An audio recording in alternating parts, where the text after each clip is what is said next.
Un espejo es una herramienta práctica cuando necesitamos arreglar un pelo fuera de lugar o enderezar una corbata. Pero, ¿qué hacemos si queremos ver si tenemos una mancha en el alma? No hay un espejo lo suficientemente brillante, lo suficientemente reflectante para penetrar hasta el corazón de nuestro carácter. Si queremos ver un reflejo exacto de nuestro carácter moral, necesitamos un espejo mucho más poderoso que los lentes o las gafas que usamos rutinariamente. Y ese espejo es la ley de Dios.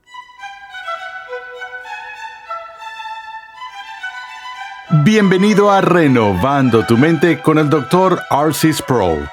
Hoy continuamos con la tercera entrega en una desafiante serie de enseñanza de 15 lecciones que hemos titulado La Ley de Dios y el Cristiano. En esta serie, R.C. Sproul ofrece una visión equilibrada del lugar que ocupa la ley en el Nuevo Pacto y lo ilustra mediante un análisis de cada uno de los 10 mandamientos. Una de las razones por las que mucha gente rehúsa estudiar la ley de Dios es porque exige que examinemos nuestros corazones delante de Dios. El contenido de nuestros corazones es difícil de ver con un espejo común y corriente, ¿verdad? Si queremos un reflejo exacto de nuestro carácter moral, necesitamos otro tipo de espejo. Acompáñame al salón de clases a escuchar una vez más al Dr. R.C. Sproul mientras revela cómo la ley nos alerta de nuestra desesperada necesidad del Evangelio. Al continuar con nuestro estudio de la ley de Dios, nos preguntamos de qué manera y en qué medida la ley moral del Antiguo Testamento, en particular los 10 mandamientos, por ejemplo, es obligatoria en la vida de los cristianos del Nuevo Testamento. Hemos visto que en la época de la Reforma se prestó gran atención a este asunto y que Juan Calvino, por ejemplo, esbozó 3 usos específicos e importantes de la ley en la vida del cristiano. Y en nuestra última sesión empezamos a dar una explicación de esos 3 usos. El primero es el de la ley como espejo. Y pasamos buen tiempo examinando la idea de la procedencia de la ley de Dios en primer lugar. Y recordarán que descubrimos que la ley no es algo que Dios mismo recibe de algún legislador fuera de sí mismo o de alguna norma superior, sino que la fuente de toda ley es Dios mismo. ¿Qué significa eso? Eso tiene muchos significados. En primer lugar, cuando la gente es llamada a obedecer la ley de Dios, lo que eso significa es que somos llamados a obedecerle a Él. No se trata simplemente de que tratamos de ajustarnos a un conjunto abstracto de principios o a una lista incorpórea de reglas, sino que tratamos de vivir en relación a nuestro Dios. Intentamos agradar a Dios. Estamos tratando de hacer lo que Dios quiere que hagamos. Y también recordamos que parte de la naturaleza de Dios es que Dios tiene en sí mismo una autoridad suprema y absoluta por la que Dios y solo Dios tiene la autoridad para obligar las conciencias de sus criaturas. Cuando lidiamos, por ejemplo, con la ciencia de la ética, y todos lidiamos con eso, usamos todo el tiempo palabras como tener que, o debe, o debería, y le damos a estos términos con frecuencia un concepto de obligación moral. Yo digo, deberías hacer esto o deberías hacer aquello. Una respuesta legítima a eso, si te digo que debes hacer algo, es, ¿quién lo dice? ¿Por qué debería hacerlo? Dame una razón para ello. ¿Soy responsable de hacer todo lo que cualquier persona viene y me ordena o debe haber alguna base de autoridad? para que alguien imponga una obligación a otra persona? ¿Quién te obliga? ¿Quién tiene el derecho último y absoluto de atar tu conciencia? Al hablar sobre la autoridad, observamos que la palabra autoridad contiene otra palabra en español: autor. Pues bien, el que tiene la autoridad es aquel que es autor. En este caso, el autor del universo y el autor de la ley y el autor de la vida humana es el que tiene el derecho supremo de imponernos obligaciones. He mencionado varias veces mi respuesta al sticker para el auto que se ve con frecuencia en las carreteras. Dios lo dijo, yo lo creo, eso es suficiente. He objetado ese sticker que introduce un elemento que no debería estar allí, y es el segundo elemento. Dice, Dios dice, yo lo creo, eso es suficiente. Bueno, damas y caballeros, si Dios lo dice, eso es suficiente. Ya sea que lo creas o no, porque su autoridad no tiene que pasar por un referéndum que exija tu aprobación. Podemos pensar así en términos de los gobiernos humanos, pensar que tales gobiernos dependen de la aprobación de los gobernados, pero no en el ámbito cósmico de todo lo creado. Dios no requiere nuestra aprobación antes de tener derecho a imponer obligaciones, porque siendo Dios, tiene ese derecho de manera soberana y absoluta. Si Dios ordena que se haga algo o que algo deba hacerse, el hecho de que Él sea la norma de normas hace que sea el fin de toda discusión. Y Él mismo no está bajo ninguna norma externa porque no existe un tribunal de apelación superior. Podemos elegir desobedecer ese mandato. Podemos discutir con la rectitud del mismo y podemos en ese sentido decir, yo no lo creo y por lo tanto para mí no es vinculante o no ha sido establecido, pero cósmicamente sí está establecido.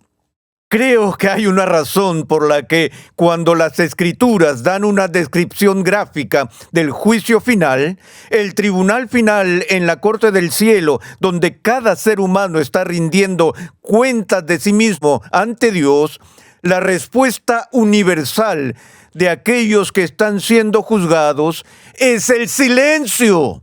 Porque el juicio final no es un tribunal de apelación. Cuando Dios habla y juzga, Él juzga según su ley y no hay argumento que dar. Y se nos dice y advierte que Él encontrará a todo el mundo culpable ante su ley y ante sus mandamientos. Ahora, estoy explicando este punto para que podamos entender que la ley que estamos llamados a obedecer es una ley que viene de Él. Es su ley. Es una ley que define una relación. La relación entre el Creador y la criatura. Entre el soberano y el vasallo dependiente. Entre el rey y sus súbditos.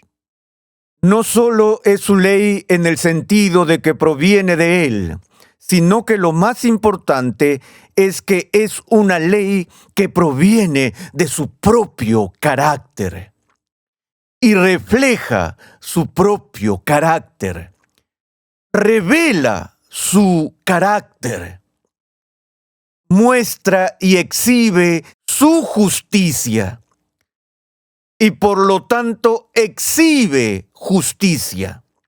Observen ese orden. No es que primero tenemos un sentido de justicia y luego decimos, oh, Dios se ajusta a ella. No. Primero está Dios en su carácter perfecto, que es la norma de justicia. Y es la revelación de quién Él es.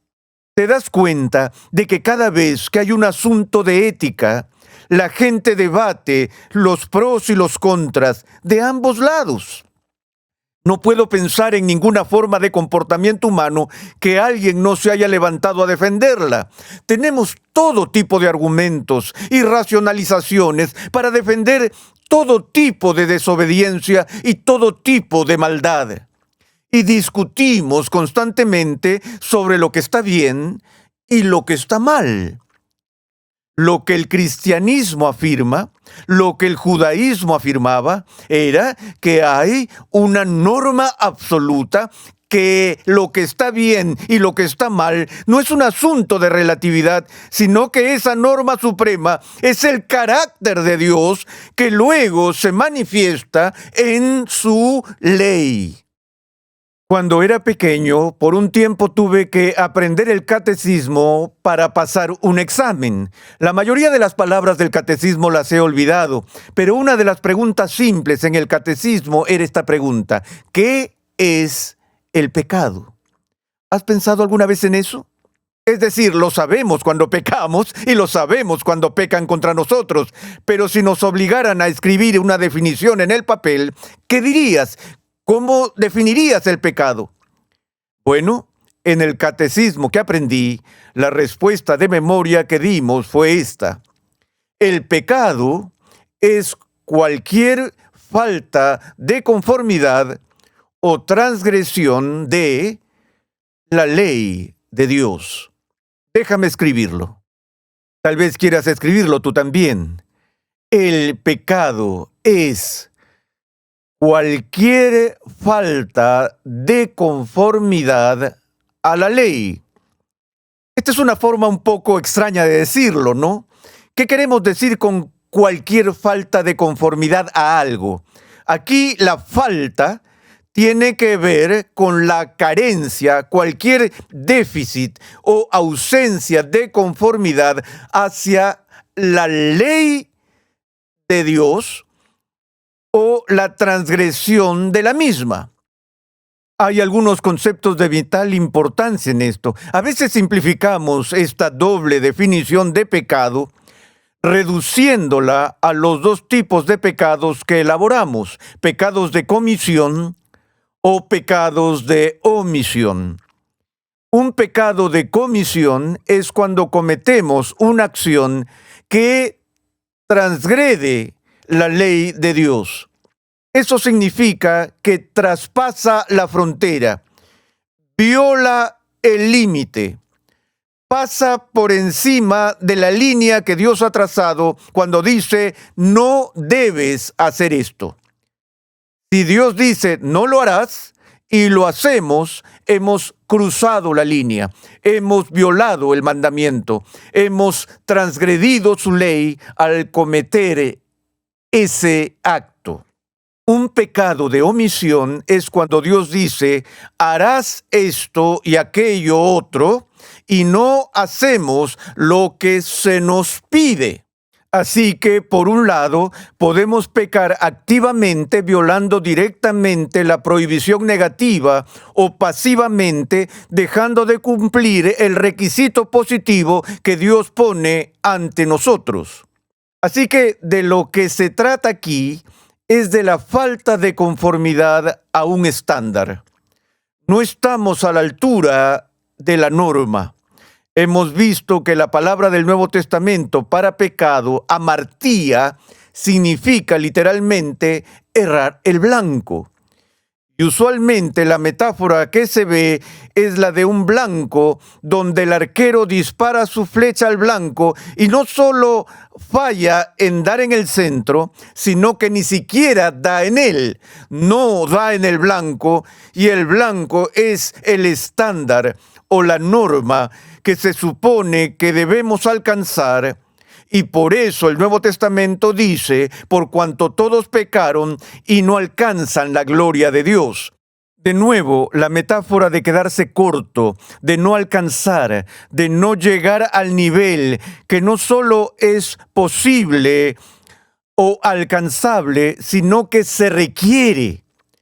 No alcanzamos el requisito, de modo que el pecado es cualquier falta de conformidad o transgresión de la ley de Dios. Aquí está la pregunta. ¿Qué pasaría si no hubiera leyes?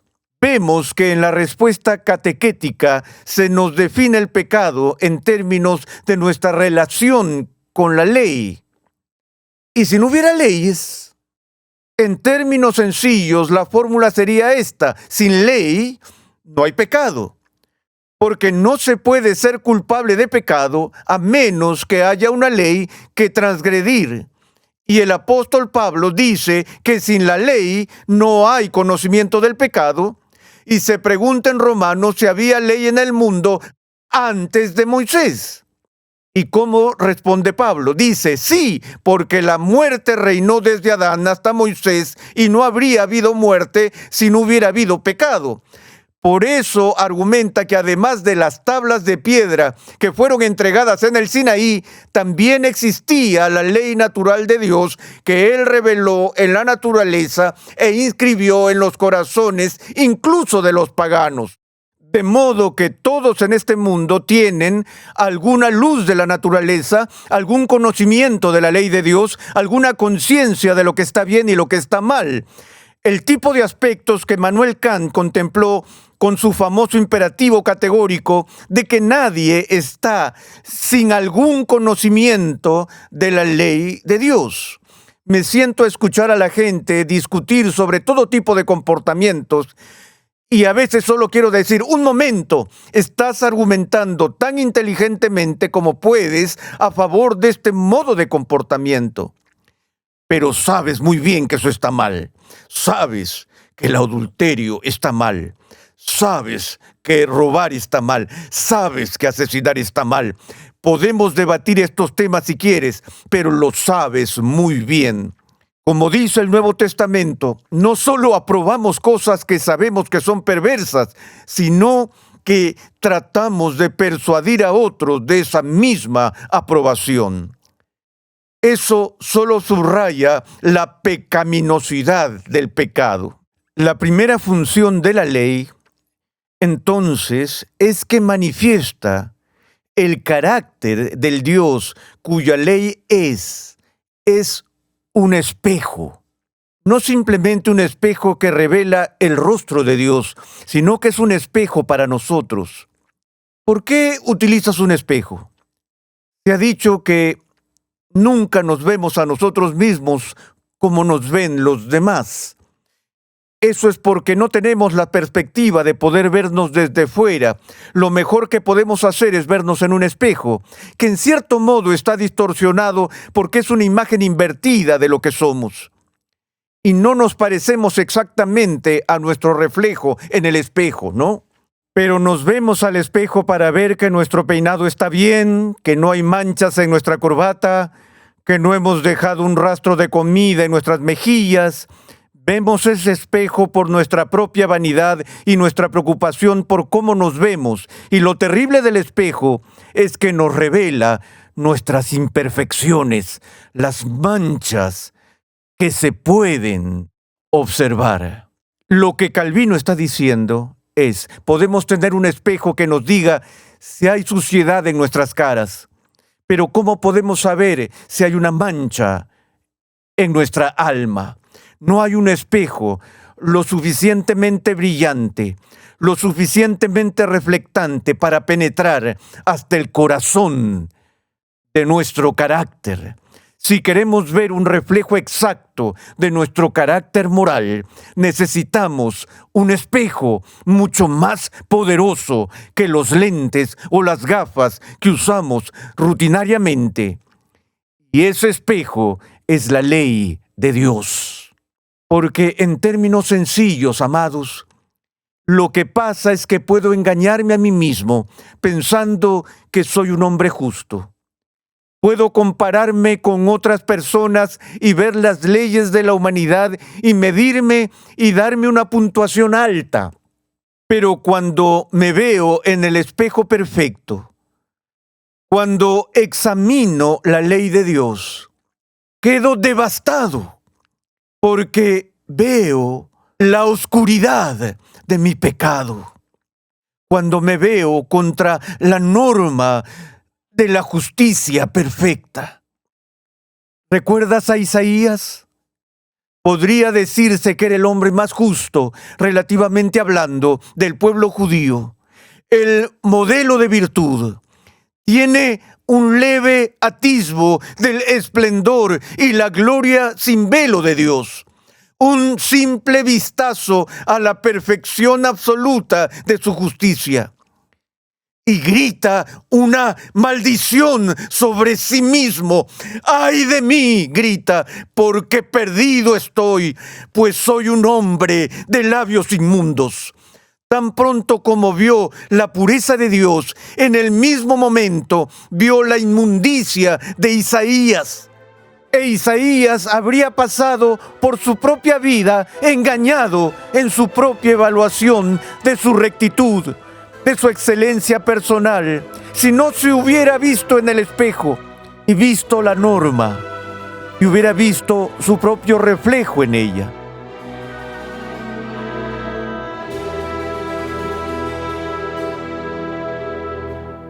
Solo podemos vernos como Dios nos ve cuando miramos su ley. ¡Qué mensaje tan importante! En esta serie de Renovando tu Mente nos estamos enfocando en cómo la ley del Antiguo Testamento se aplica en el contexto del Nuevo Testamento. Nos alegra que te hayas unido a nosotros. En un momento regresamos con el Dr. Sproul para concluir esta lección. Pero antes te invitamos a visitar nuestra página web renovandotumente.org, donde podrás solicitar gratuitamente la guía de estudio de esta serie. Escucha 5 minutos en la historia de la Iglesia con Steve Nichols. Este podcast semanal ofrece una mirada informal e informativa a la historia de la Iglesia. Acompáñanos cada semana mientras hacemos una breve pausa en el presente para explorar el pasado. 5 minutos en la historia de la Iglesia está disponible en todas las plataformas de podcast. Para más información, visita la página web 5minutosenlahistoriadelaiglesia.com. A menudo nos cuesta entender el propósito de la ley moral de Dios y cómo debemos responder a ella. Nuestro objetivo como cristianos es vivir vidas que agraden a Dios. Pero la falta de comprensión de la ley de Dios puede obstaculizar nuestro crecimiento. Antes de irnos hoy, el Dr. Sproul tiene un comentario final para nosotros. No sé a ti, pero a mí no siempre me gusta verme en los espejos. Recuerdo la primera vez que participé en un programa para bajar de peso, y la pregunta rutinaria que hacían los profesores a los nuevos miembros era: ¿qué te ha traído aquí? ¿Qué te hizo decidir venir y apuntarte a esta clase? Él repartía sorbetes para beber, sorbetes de refresco, y debíamos utilizar este sorbete para simbolizar la gota que colmó el vaso. ¿Cuál fue la última gota que te hizo venir aquí? Cuando me preguntó, le contesté: porque me cansé de apartar la vista del espejo delante de mí en las tiendas cuando pasaba por ellas y veía el reflejo de mi estómago en el espejo. Le dije: me cansé de ver eso y de meter artificialmente el estómago por lo que se veía en el espejo. Eso me hizo ir a aquel lugar. Y si me ves ahora, quizá te preguntes que por qué no me veo nuevamente en el espejo y regreso a esas clases. El punto es que descubrí que ni siquiera quería verme en el espejo, porque no me gustaba lo que veía. Me pregunto si es por eso que evitamos la ley de Dios, porque no queremos vernos en ese espejo. Pero necesitamos vernos en el espejo, porque lo que vemos en el espejo nos lleva al Evangelio, nos alerta de nuestra necesidad desesperada del Evangelio. El espejo de la ley de Dios, amados, son malas noticias, y hasta que no nos veamos en él, nunca entenderemos lo maravilloso de las buenas noticias. Uno de los beneficios de la ley de Dios es que sirve de freno, manteniendo bajo control nuestros deseos. En el siguiente episodio de Renovando tu Mente, R.C. Sproul identifica la gracia común como una de las bendiciones de esta restricción. Lo que queremos decir con gracia común no es esa gracia o gracia especial por la cual somos llevados a una relación salvífica con Cristo, gracia salvífica, sino que estamos hablando del bienestar común que Dios provee para su pueblo. El sol, la lluvia que cae sobre justos e injustos, los beneficios generales, universales, que recibimos de la mano de Dios. Uno de esos es el beneficio de su ley.